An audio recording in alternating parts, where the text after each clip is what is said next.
হাত দেখাবেন না, হাত দেখাবেন না দিদি, হাত দেখাবেন না, হাত দেখাবেন না, হাত দেখাবেন না দিদি। মারো মারো ভাই, মারো মারো মারো মারো মারো মারো। ছেলে বেরি চলো চেষ্টা করে। চবেরি চ, চবেরি চ, চবেরি চ, চবেরি চ, বেরি চ, বেরি চ।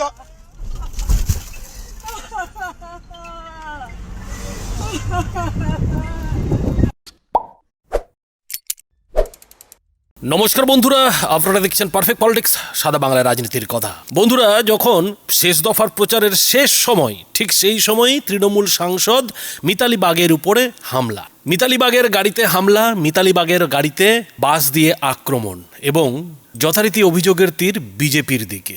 বিজেপি এই আক্রমণ করিয়েছে এমনটাই মিতালি বাগের দাবি এবং হাউ হাউ করে কান্না। এখন মিতালি বাগ কতটা জখম হয়েছেন সেটা পরের কথা, কিন্তু সত্যি কথা বলতে মিতালি বাগের গাড়ির উপরে মানে যেভাবে এদিন হামলাটা হলো, সেই হামলা যেই করুক না কেন নিশ্চয়ই নিন্দাজনক এবং এ ব্যাপারে কেন্দ্রীয় বাহিনী কিংবা পুলিশ প্রশাসনের অবশ্যই পদক্ষেপ নেওয়া প্রয়োজন। এবং যথারীতি এই ঘটনাকে কেন্দ্র করে তৃণমূল রাজনীতির কথা বলতে শুরু করেছে এবং রাজনীতিও শুরু হয়ে গেছে। মিতালি বাগ নিজেও দাবি করেছেন যে তিনি নাকি অভিষেক ব্যানার্জির সভায় যাচ্ছিলেন, সেই সময়ই বিজেপির কর্মী সমর্থকরা তার গাড়ি আটকে দিয়ে বাঁশ দিয়ে হামলা করেছে। আর এ নিয়ে কথা বলতে গিয়ে মিতালি বাগ ঠিক কি বলেছেন বন্ধুরা আগে শুনুন।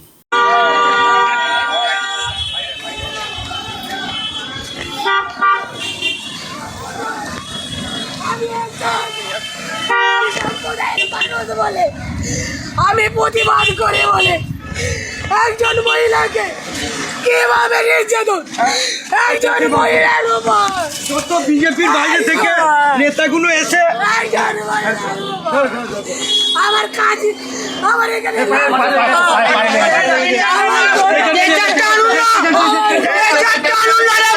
আমার গোটা গায়ে, ও দাদা গো, আমার গোটা গায়ে কাজ গো,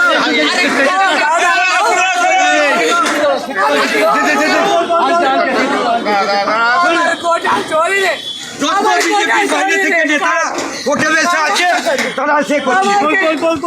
গোটা শরীরে কাছে হয়ে গেছে গো। আমার কি অপরাধ, আমার কি অপরাধ গো, আমার কি অপরাধ গো, আমার কি অপরাধ, আমার কি অপরাধ, আমার কি অপরাধ।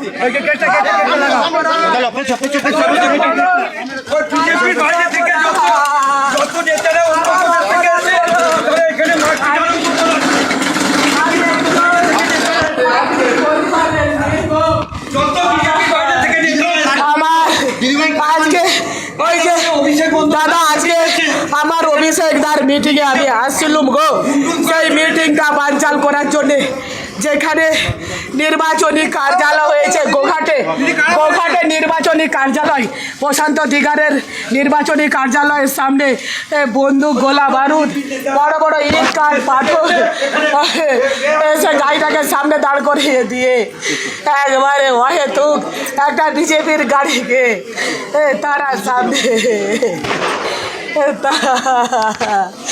গাড়িটা, একটা গাড়িকে বিজেপির আর একটা গাড়ি ছিল সামনেতে, আমাকে আটকে দিল বিজেপির গাড়িটা। গোঘাটে, গোঘাটে যেখানে নির্বাচনী কার্যালয় হয়েছে, যে গোঘাটে নির্বাচনী কার্যালয় প্রশান্ত দিগারের সামনে, সেই ওখানে নির্বাচনী কার্যালয়ের সামনে প্রথমে একটা বিজেপির গাড়ি আসে, তাকে দিয়ে সামনেটা আটকে দিয়েছে, দিয়ে সাইড করে এসে গাড়িটাকে বলছে দাঁড় করাও। অকথ্য ভাষায় গালিগালাজ, প্রাণে মেরে ফেলা রূপ কি, সঙ্গে সঙ্গে আমার সিকিউরিটিকেও মারতে যায়, দিয়ে বড় বড় ইট কাঠ পাথর বন্দুক দেখায় সামনে দিয়ে না, তৃণমূল কংগ্রেসের কর্মীবৃন্দদের গলার কণ্ঠনালী কেটে নিল। তৃণমূল কংগ্রেসের কর্মীবৃন্দরা আর মানবে না, মাটি ছাড়বে না। আপনারা নাকি মারধর করেছেন তাদের মিছিলের উপরে, আমি গোঘাটের বুকে মারধর করেছে, কে মারধর করেছে আজকে আপনারা যান। বর্মাতে মুসলিম মহিলাদিকে নিয়ে ঘর থেকে টেনে টেনে কেন্দ্র বাহিনীর সহযোগিতায় তাদেরকে মারধর করছে। আমি বাড়ি থেকে বেরিয়ে এসে আমি আসছিলাম অভিষেকদার, আমার যে আজকে আরামবাগে প্রোগ্রাম আছে, আমার কর্মী সমর্থকরা বললো তুমি একটু তাড়াতাড়ি ঢুকো। আমি একটু তাড়াতাড়ি আসছিলাম, সেইখানে অ্যাটাক করে দেখুন গোটা গায়ে, আমার একদম গোটা গায়ে যে ভাবে গোটা আমার গাড়ি দেখুন, আমি কোনো রকম ভাবে আমার প্রাণটা বেঁচেছে। বড় পাথর, এত বড় বড় পাথর আর মোটা মোটা লাঠি আর বন্দুক দেখাচ্ছে। আমার সিকিউরিটি বলছে ছেড়ে দেন, সিকিউরিটিকে বলছে তুই নাম, তোকে বেড়ে ফেলবো দিয়ে হয়তো হবে। দেখুন আজকে দাদা আপনারা দেখুন, আপনারা মিডিয়ার মারফতে দেখেছেন অমিত শাহ কিরোর স্বরাষ্ট্রমন্ত্রী অমিত শাহ বলেছে উল্টি মারো, ঠেঙিয়ে মারো, বেঁধে মারো। ভারতীয় জনতা পার্টিকে জুমলা পার্টির ওই জুমলা দল অমিত শাহ, ওই জুমলা দল হেমন্ত বিশ্ব শর্মা এসে বলে গেছে, ওই জুমলা পার্টির প্রধানমন্ত্রী নরেন্দ্র মোদী বলে গেছে ধরে ধরে কেস দাও। কালকে মনোজ কুমার এখানে এসে বলে গেছে আরামবাগের মাটিতে ধরে ধরে তৃণমূল কংগ্রেসের কর্মীদের উপরে জুলুমবাজি করো, তাদেরকে মারধর করো। দেখুন কালকে হিংসার রাজনীতি ছড়িয়ে গেছে, আজ থেকে তা শুরু হয়েছে হিংসা। পশ্চিমবাংলাকে দখল করার জন্য আজকে মা বোনেদের বেইজ্জতি করতে ছাড়েনি, মা বোনেদের ইজ্জত দিতে ছাড়েনি। আমি একজন সাংসদ, মহিলা সাংসদ, আমাকে বলছে দেখুন আমি হাজিপুর থেকে আজকে অভিষেকদার প্রোগ্রাম আছে, কর্মসূচি আছে, আমি আরামবাগের দিকে একটা মিতালি বাগকে মারবে, হাজার হাজার মিতালি বাগ জন্মাবে এই বাংলার মাটিতে, হাজার হাজার মিতালি বাগ জন্মাবে। আমি একটা আমার অপরাধ, মমতা বন্দ্যোপাধ্যায় আমাকে ঘর থেকে তুলে নিয়ে বুকে জায়গা দিয়েছে। আমি একজন শিডিউল পরিবারের মেয়ে, আমি একজন দলিত পরিবারের মেয়ে, এইভাবে শিডিউল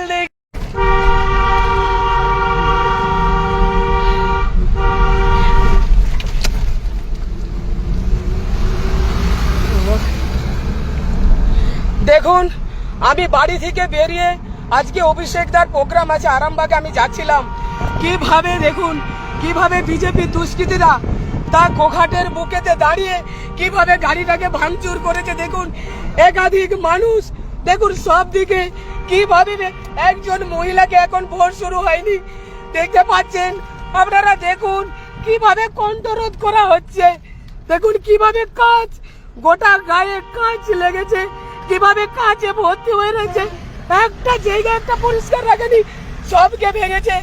গোঘাটে যেখানে বিজেপি প্রার্থী প্রশান্ত দিগারের নির্বাচন কার্যালয় হয়েছে, সেই কার্যালয়ের সামনে দাঁড় করিয়ে গাড়িটাকে লাঠি তাড়া গুলি গালাজ বন্দুক বার করিয়ে সামনে দিকে ঠেকিয়ে কিভাবে গাড়িটাকে ভাঙচুর করেছে আপনারা দেখতে পাচ্ছেন, কিভাবে মানুষের কণ্ঠরোধ করতে চাইছে আপনারা দেখতে পাচ্ছেন।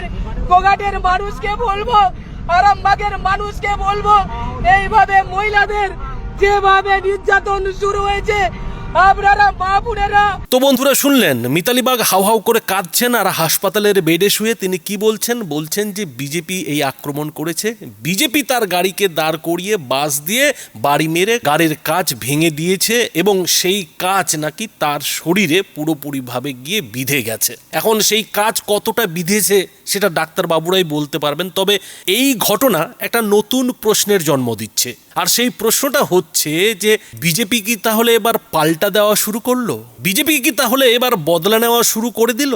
কারণ এই ধরনের ঘটনা যতবারই আমরা এর আগে দেখেছি ততবারই বিজেপির কোনো নেতার গাড়িতে আমরা দেখেছি।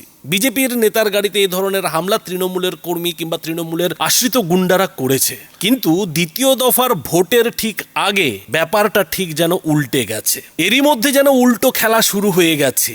আর এই উল্টো খেলাতেই স্বাভাবিকভাবে প্রশ্ন যেটা উঠছে যে এর পরে যেই ক্ষমতায় আসুক না কেন পশ্চিমবঙ্গের বুকে কি তাহলে নতুন করে ভোট পরবর্তী হিংসা শুরু হতে চলেছে? বন্ধুরা, এদিনের এই যে ঘটনা, এই ঘটনা নিয়ে প্রতিক্রিয়ায় বিজেপি যেটা বলেছে যে মিতালি বাগ পুরোপুরিভাবে নাটক করছেন। তিনি এটা নাটকের আকার দিয়েছেন, কেননা তিনি নিজেই কিন্তু ভিডিওতে এটা বলছেন যে আয় আমাকে মার। সেখান থেকে কিন্তু তিনি সরে যাওয়ার কোনো চেষ্টাই করছেন না, এমনকি গাড়ির ড্রাইভারকেও সেখান থেকে গাড়ি দ্রুত পালিয়ে যাওয়ার কথা বলছেন না। তিনি বলছেন যে আসুক আমাকে মারুক, আয় আমাকে মার। আর এই যে মিতালি বাগের কথা ভিডিওতে শোনা যাচ্ছে সেটাকে হাতিয়ার করেই বিজেপি বলছে যে আসলে মিতালি বাগ এই নাটকটা করার জন্যই ক্ষিপ্ত বিজেপি সমর্থকদের সামনে ওইভাবে তাতানোর চেষ্টা করেছে। উল্টো দিকে তৃণমূলের যেটা দাবি যে না, বিজেপি আসলে কি ধরনের শাসন এই রাজ্যে চাইছে তারই একটা ছবি এদিন দেখা গেছে, তারই একটা প্রমাণ এদিন পাওয়া গেছে। এখন রাজনৈতিক বিশ্লেষকদের বক্তব্য যে এই ধরনের ঘটনা যতই নিন্দাজনক হোক না কেন এর পেছনে কিন্তু তৃণমূলেরই কর্মফল কাজ করছে। তৃণমূল এতদিন যেভাবে বিজেপির কর্মী সমর্থক এবং নেতাদের ধরে ধরে দিয়েছে, ধরে ধরে গাড়ির কাজ ভেঙেছে, আক্রমণ করেছে, ইট পাথর ছুঁড়েছে, সেই যে কাজ, সেই যে অপকর্ম, তার তো ফল ভুগতে হবে। আর সেই কর্মফলেরই সময় কিন্তু চলে এসছে, সেটারই কোথাও যেন প্রমাণ পাওয়া যাচ্ছে। তাছাড়া রাজনৈতিক বিশ্লেষকরা এটাও বলছেন যে প্রচারের শেষের দিকে যেভাবে অভিষেক ব্যানার্জি কিংবা মমতা বন্দ্যোপাধ্যায়রা হুমকি হুঁশিয়ারি দেওয়ার কাজ করেছেন, তাদের ভাষণে যেভাবে হুমকি হুঁশিয়ারি শোনা গেছে, তাতে মানুষ এটা বুঝতে পেরেছে যে কাউকেই ছেড়ে কথা বলা যাবে না। অর্থাৎ বিজেপির কর্মী সমর্থকরা যেমন তৃণমূলকে ছেড়ে কথা বলবে না, আবার তৃণমূলের কর্মী সমর্থকরাও বিজেপিকে ছেড়ে কথা বলবে না। এরকম একটা আবহ, এরকম একটা পরিস্থিতি কিন্তু এই মুহূর্তে পশ্চিমবঙ্গের রাজ্য রাজনীতিতে হয়ে গেছে।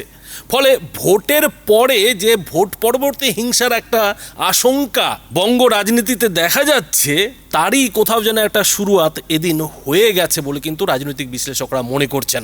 এবং তারা এটাও বলছেন যে আসলে বিজেপি যে কতটা শক্তিশালী হয়ে গেছে, বিজেপি যে পাল্টা মারটা দেওয়া শুরু করে দিয়েছে তাতেই বোঝা যাচ্ছে।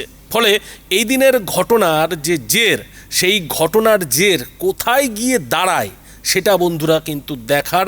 এবং এই যে ভোট পরবর্তী কিংবা ভোটের সময় রাজনৈতিক হিংসা, এই রাজনৈতিক হিংসা অন্তত এই দ্বিতীয় দফার ভোটের আগে যেভাবে দক্ষিণবঙ্গে লাগাতার বাড়তে শুরু করেছে, তাতে কিন্তু আগামী দিনে পুলিশ প্রশাসনের জন্য বড় মাথা ব্যথার কারণ হতে পারে। আবার অনেকে এটাও বলছেন যে যেভাবে অভিষেক ব্যানার্জি ভোটের পর 4 তারিখে রবীন্দ্রসঙ্গীতের বদলে ডিজে বাজানোর হুঁশিয়ারি দিয়েছেন, হুমকি দিয়েছেন, তাতে বিরোধী দলের সমর্থকরা যে রীতিমতো তেতে রয়েছেন, এই ঘটনাতে কিন্তু তার প্রমাণ পাওয়া যাচ্ছে। সেই সঙ্গে এটাও প্রমাণ পাওয়া যাচ্ছে যে বিজেপি যে আর পড়ে পড়ে মার খাবে না, সেই ইঙ্গিতও কিন্তু এদিনের ঘটনা দিচ্ছে। তবে আবারও বলি যে যেভাবে একজন সাংসদের উপরে আক্রমণ হয়েছে, এই আক্রমণ কোনোভাবেই সমর্থন করা যায় না, এই আক্রমণকে কিন্তু কোনোভাবেই মেনে নেওয়া যায় না। তবে বন্ধুরা, এই বিষয়ে আপনাদের মতামত কি? আপনাদের মতামত অবশ্যই এই ভিডিওটির নিচে কমেন্ট বক্সে লিখে জানাবেন। ধন্যবাদ।